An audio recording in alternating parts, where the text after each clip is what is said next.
سوال دیگر: السلام علیکم و رحمت الله و برکاته. مرد و زن خود حرامی گوید نکاح آنها بریده می شود؟ علیکم السلام و رحمت الله و برکاته. البته از الفاظی تلقی بگیم کنایه است، یا که از الفاظی کنایه است. از الفاظی، اینا از لفظهای کنایه هستند. برمیگردد به نیت امو شخص. نیتش اگر طلاق بدک، طلاق می شود.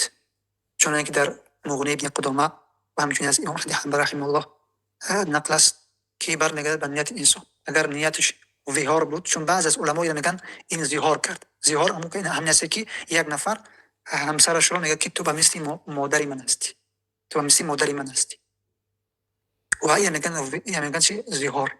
و قبلا همین طور بود که هر کسی که اگر زهار میکرد دیگه او از زنش جدا میشد در زمان جاهلیت. ولیکن شریعت اومد و این را بیان کرد، چون که در سوره مجادله الله عز و جل را ذکر میکند که حکم زهارم الله عز و جل بیان کرد که نه، کسی که اگر زهار کرد زنش از او جدا نمیشود، ولیکن کفاره دارد. 2 ماه پای در پای باید که روزه بگیرد. اگر استطاعتی را نداشتک باید که 60 مسکین تمام بدهد. اگر استطاعتی را نداشتک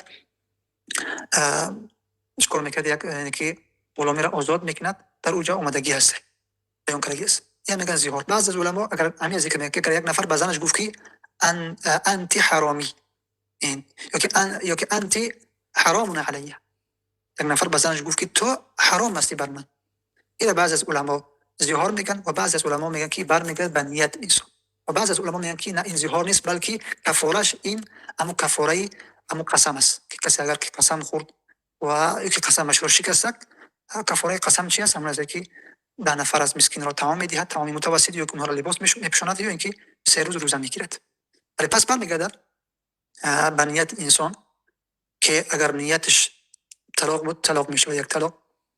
اگر نیتش ظهار بود، ظهار میشود.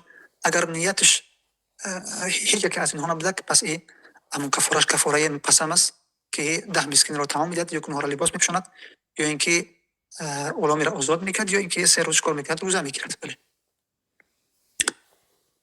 بارک الله.